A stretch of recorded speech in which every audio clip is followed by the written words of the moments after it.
All right, so like when I come in, I gotta come in like kind of direct. I don't think the mirror can see me.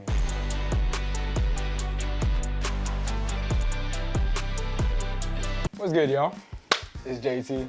Welcome back to another video.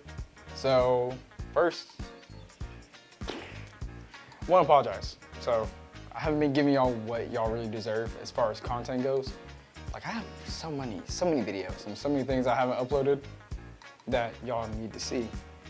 So I kind of uploaded the one about the Lambo last night, just for shorts and everything. So I appreciate all the love and support on that one. If you already seen it, that's cool. If you haven't, I'm gonna probably hope that YouTube puts it right here or right here. We don't know. But let's get into today's video. So what we're doing today, we're gonna be talking about some tips and tricks if you're just gonna be getting started into photography. So one, when you're looking at your photos, please make sure you're choosing a photo that's in focus. Like looking at this one here, you can see that it's slightly out of focus in some areas, or not even some areas, you can just see it's out of focus overall.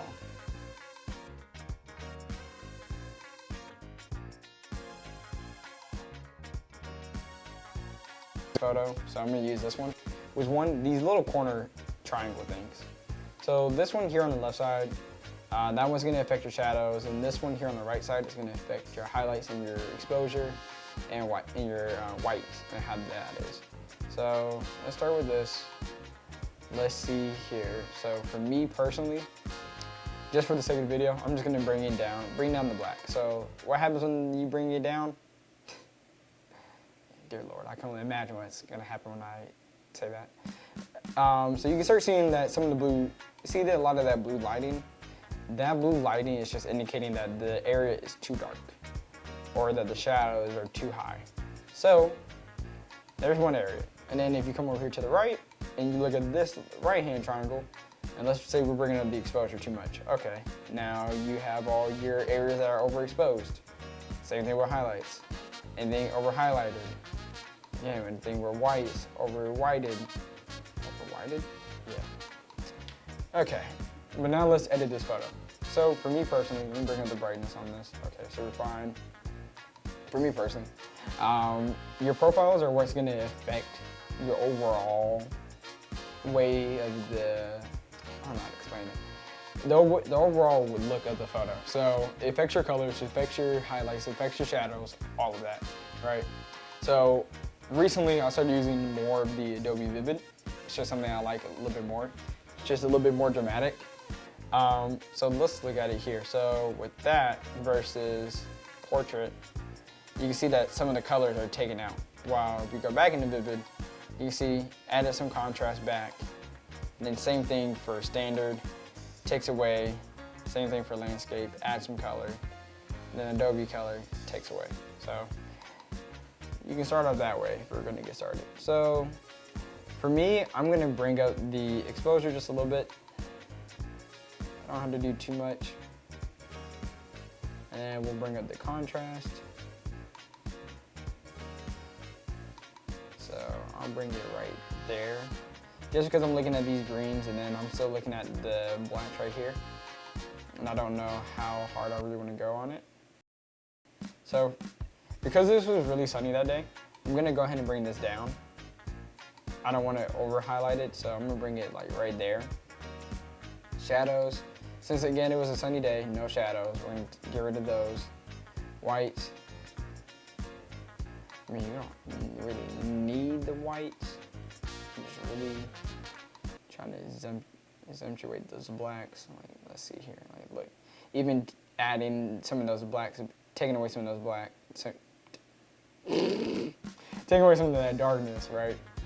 Even then, like, you see that you get some color back, and then raising it up, you see you lose some of it. So we'll leave it. We're probably gonna just leave that alone. In all honesty, I don't really need to touch it. It's not an absolute want. So now let's break down into color. And this is just, I'm gonna really just touch those first two sections. And for color, when it comes down to it, you just gotta make sure you're using your white balance correctly. So each camera has a different white balance that it actually does a lot better in. So for my camera, I'm shooting on the Canon 6D Mark II. It's a DSLR. So for me, I learned that my camera shoots a lot better with warmer tones. So my Kelvin or white balance is gonna be typically warmer, and I just like that a lot more. The look looks a lot better. So if you're in your editing process, and let's say you left your white balance and auto white balance on your camera settings, you can go in here, take this little dropper tool, click on one of your white areas, anywhere that's white here on the photo, and it's gonna change the overall look of it. So like you can see different areas. Yeah, I see it's making it a little bit more. So in this case here, I'm gonna use my car that's in the background of this shoot. Whoa. Malfunction? Why did it just give out? Let's come back to this. So now that I took my dropper tool, did a highlight, went in there, found my white balance that I liked. So let's look at it. So your white balance can also affect some of your exposure, some of your white, some of your highlights as well.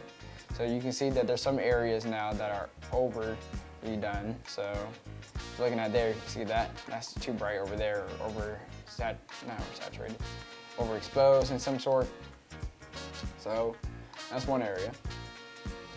And in all honesty, you really don't have to do much with this. Like you can cut this off, look at the photo and be like, well, hey, this is bothering me in all honesty. Because again, when it comes down to photography, it's your art. So explain and do whatever if you want. You don't have to explain yourself to anyone. So, I mean, if you're just starting out, you just know the simple basics. Start off with those basics, and then from there you can learn a little bit more. But hey, that's what I got for y'all today. Peace. Okay, am I out of the camera? I don't think I am.